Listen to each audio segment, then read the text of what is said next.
This is Meadow, and she is going to help us learn about finite state machines by creating her avatar in our ARPG. G'day guys, I'm AJ, and in this video we are going to be making a pet for our ARPG based on one of my very own dogs, Meadow. And we are going to use states to mimic her behaviors and a state machine to handle switching between them.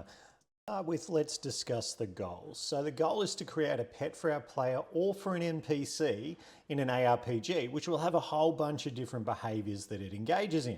So what behaviors are these going to be? Well, let's have a look at the footage. I took the drone out on the weekend and I noticed a distinct pattern to Meadow's movements. She seems to have a few standard states that she likes to operate in. There is her wander state, where she gets bored and just wanders off. If, however, she happens to hear me whistle, she will contemplate momentarily whether or not it's worth returning, but eventually she decides to return and then go into her idle state at my feet. She does eventually get bored of that and head back into her wander state. There is also her chase state, which I did not get on camera, unfortunately, but my other dog, Snowy, startled a wallaby out of some bushes and Meadow switched into the chase state. But you don't need to stress, she is far too rotund to ever catch a wallaby. There is also her follow state, where she will follow me if I get up and go for a wander, because she might be thinking I'm going to find food for her.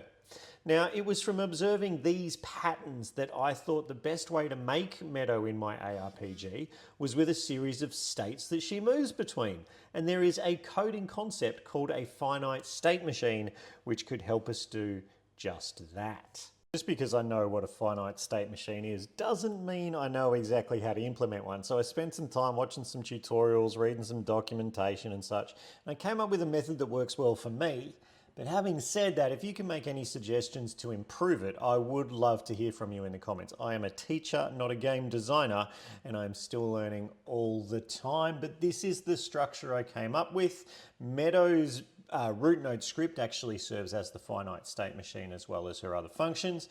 And then we have these 5 states: idle, chase, follow, wander, and whistle.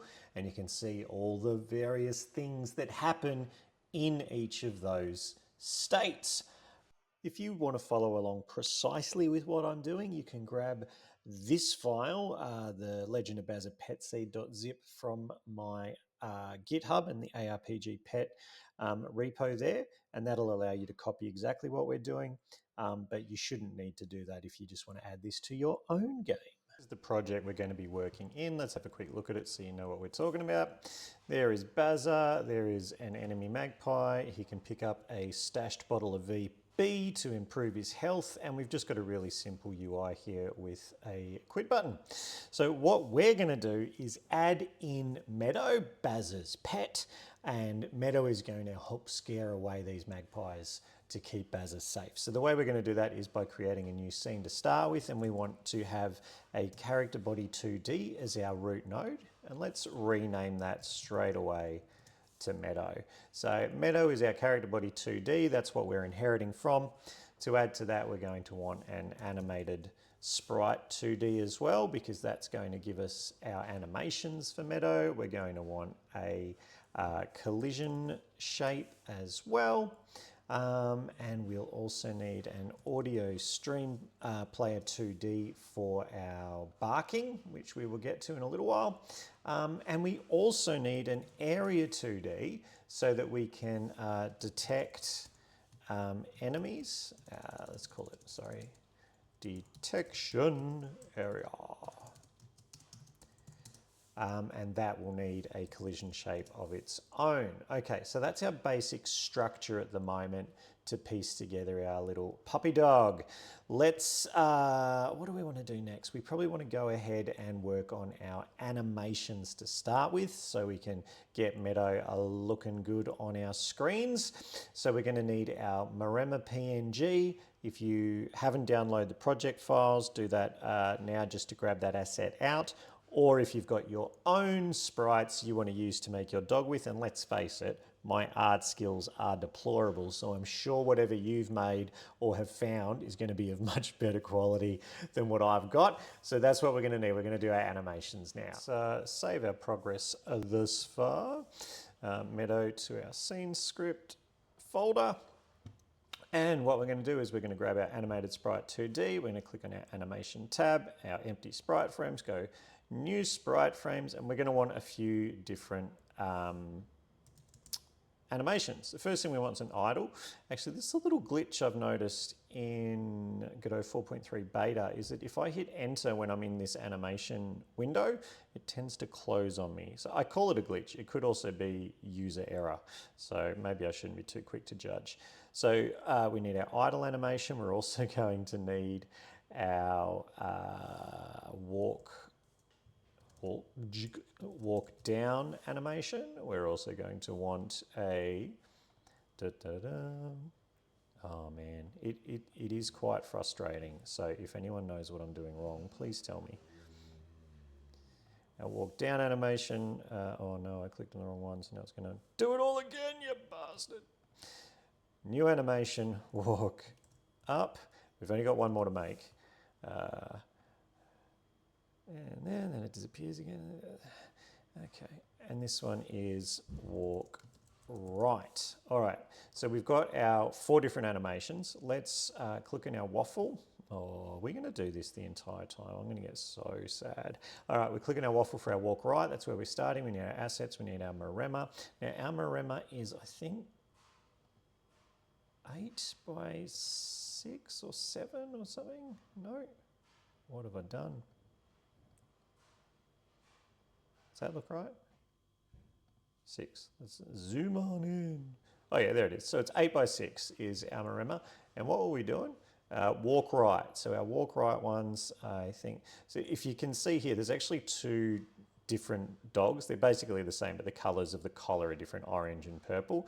So I'm going to grab purple here and we're doing walk right. So those 3 frames is our walk right. Let's grab our walk up. Waffle, Maremmas, and then walk up I said, so that's going to be these guys here. Add that. Oh my god, this is the most annoying thing. We don't want that to be looping, and we might want it at like 8 frames a second or something. Walk right, so saying we don't want it to loop, maybe 8 frames a second, and then we just need to do our walk down. Don't want it to loop. 8 frames a second, waffle, zoom on in, and our walk down is these 3 here. Okay, so now we've got some animations. We can also do some collision shapes, so let's do that. Click on our collision shape, let's get that to be about the right size for little old Meadow here, and our detection area also needs a collision shape, and we want this one to be a fair bit bigger than the other. Let's do it something like that, and that's the sort of the zone where if Meadow detects an enemy, she will chase them away. At least that's the plan. So let's save what we have done there, and now we can start talking about our scripting. Before we dive straight into making Meadow's script, we need to tweak a few other things first, otherwise we're just going to get a whole bunch of errors.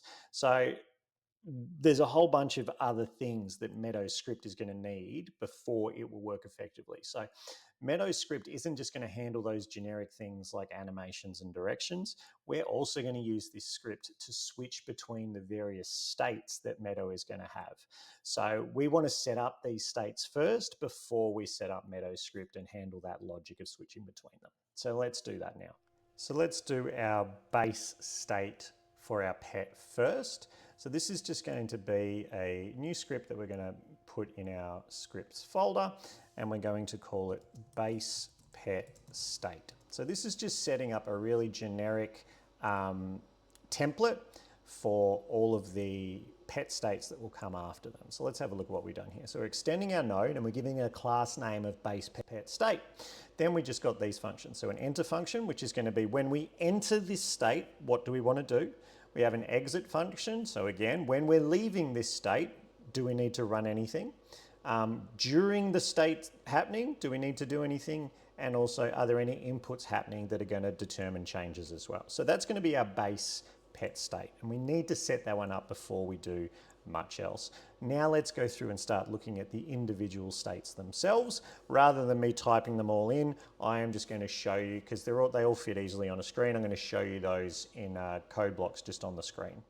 We will start with our idle state because that's the simplest. So we extend from BasePetState, which we just made, and we give this one the class name of PetIdleState. Then for the enter function in this one, we want to grab the velocity from Meadow and set that to nothing. So we want Meadow to stop moving. We want to set the idle timer of Meadow to 0 and play the idle animation. Then in the update function, we want to start counting that timer. And then if it exceeds Meadow's random idle time, we change our state to the WanderPetState. And then we just track to see if we've gone outside of our follow distance. And if we do, then we change the state to the follow state. And our next state is our WanderState. So again, we extend the BasePetState. We set up the class name as PetWanderState. In the entry into the state, that enter function, we want to set up a direction. So the owner's wander direction is now going to be this randomized number that we come up with. We want to then set the wander timer to 0 and then update the animation according to the direction that we have just picked. In our update function, so during it, we want to count that timer up by delta. We want to set our velocity to that direction times by the speed, and then we want to use move and slide so we can move around. Then if our wander timer exceeds our random wander time, we want to change our state back to the follow state and update the animation accordingly. In our follow state, again, extend BasePetState. We give it the class name PetFollowState. In our entry into the state, we just want to set our animation to the vector201. That's just as we come into the follow state. Then as we are in it, we want to create a variable called player position, which we grab from our global script. We want a variable called direction, and that is going to be our player position minus our owner position. We then also want a variable called target position, which is our player position minus the direction times by our owner's heel distance. And then we want to grab our direction and set it to equal our target position, take away the owner's position. We want to set the velocity of Meadow to be our direction times by the owner's speed. We want to use move and slide. We want to update the animation according to the direction we're now in. And then if the position of Meadow or the distance to between Meadow and the player is less than the heel distance, which is one of those export variables, then we change the state to the idle state. Our whistle state does depend on some other things happening, but we'll get to those in a bit. So extending BasePetState again, we've got our class name of PetWhistleState, and then we grab a variable called previous state, which is whatever we were in. We then, on our entry into this particular state, we want to set that delay timer, response delay timer to 0. We want to track the position and flip it around. And then we want to also update our animation depending upon it. During this particular state, well, we want that response delay timer to count.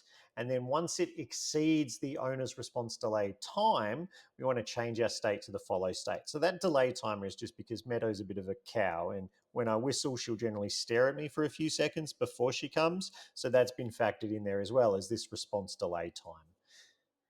In our chase state, we again extend BasePetState and we give this one the class name PetChaseState. We set up a variable called target, which will be a vector2. And our entry function is a little bit different because we need to pass a target through. So we're going to enter with target, and you can see we're passing through the owner and the target, so a node and a vector. Self.target equals target, set the owner is chasing flag to true. So in Meadow, there is an is chasing variable. We want to set that to true. We want our chase target position to be equal to this target variable we've got. Play our barking animation, play the barking sound. Then in our update, we want to set our direction accordingly. Our velocity should be our direction times by the chase speed, which is another one of those export variables. Meadow, I've given her a chase speed of like 150. Snowy, if I gave him one, it would probably be 200. He's a lot leaner. We want to use move and slide. sort the animation out correctly. And then once the position or the distance between the thing that is being chased and Meadow gets less than 3, we return back to where we came from. And that is just because we don't want Meadow to actually catch anything. It's not that she could anyway, to be honest. On our exit, we change around those flags and set our vector 2 to 0. A couple of small changes that our player needs. So first thing we're going to do is give him an audio stream player 2D as a node that is going to handle his whistling. So we just rename that to node, and then we're going to jump into his script. And there's a couple of changes we need to make. So we need to create a variable for our pet, so we know where to keep that. And it's going to be a node, but it will start out just being equal to null. We just want to initialize that. Now in our ready function, we're going to make a change where we actually identify what that is. So I'm just going to save this. We're going to go to our world tree, and I need to add Meadow into this tree so that we can identify what node Meadow is. So we're going to go and find our scene that is Meadow. We're going to drag her into our world, and there she is down there. Now that is what I'm going to want for my identification here. So we're going to come here and we're going to go pet equals, and then what is it going to equal? It's going to equal this node here of Meadow. So that is our pet. All right. So a little bit more to do. We're going to need to have some way of creating that whistle sound. So the way we're going to do that is in our process function, we're going to track a new function. So let's make that function first. Let's just come down where we've got some space. Down here above our death timer looks good. And what we want to do is create a function where we can handle the input from our keyboard basically to then run this particular thing. So let's drop this in here. So we want to have a function called handle input. And what we're going to look at is if our action just press UI select, which is the space bar, we want to, that's just a debug. Then we want to play our whistle sound.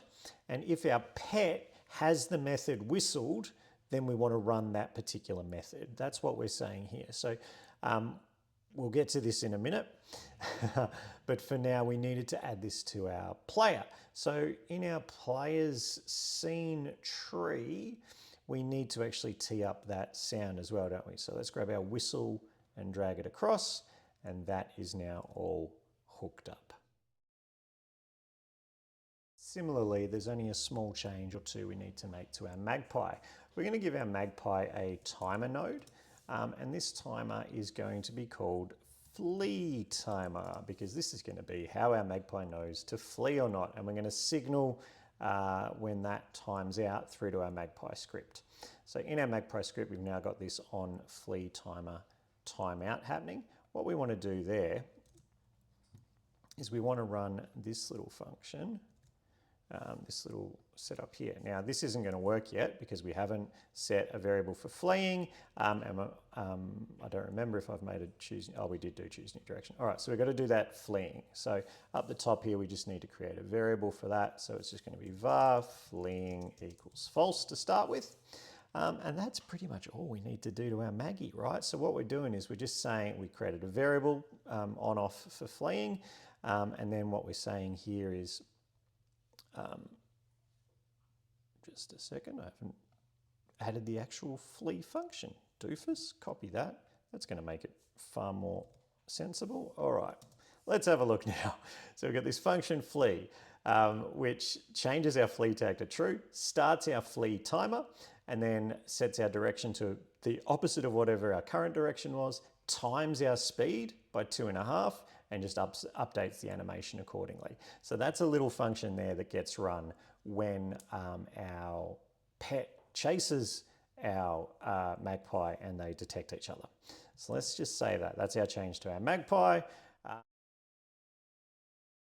All right, we're going to work our way through Meadow's script now. Remember, this is catering not only for things like animations and all that, but also a lot of variables to do with making a whole array of different pets and also handling the states. So here we're going to extend our character body 2D, and here are some export variables that we're going to play around with. So a certain distance to follow, speed, how far within range do we want Meadow to come when she heals, how fast she wanders off at, all these sorts of things. We've also got a series of variables that are not exported, which are these ones here. All right, so making life easier is some of them. Others are to do with timers.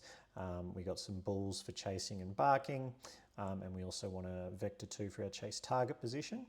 And then we've got another variable called current state, which is going to, at the initial phases, we're going to make that BasePetState, and then a variable to hold all of our states. And what are these different states? Well, first we've got to have our ready function, and then we'll get into those states. So our ready function looks like this, dealing with our animations, using those some of those variables we made to calculate some random numbers for us. We're then going to call a function called initialize states, which we haven't made yet, and then change our state, which we also haven't done, to that particular state if conditions are met. So let's initialize our states first. That looks like this. So here's our function initialize states. These are our various states, the ones that we've already made. That error has now gone away, lovely. Now, after we've initialized our states, we're going to run our process function.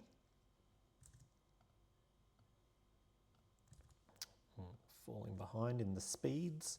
All right, there's our process function. So really just tracking the player's position and whatever our current state is. Now we've got our boring old animation function, which appears just about everywhere. Next, we want our bark function. So this is what is going to trigger another change of state to our chase state. What else do we want? We want to create that change state function like that. We want a signal from our audio stream player finishing, so we can do that. It says it already is, but it isn't. There we go.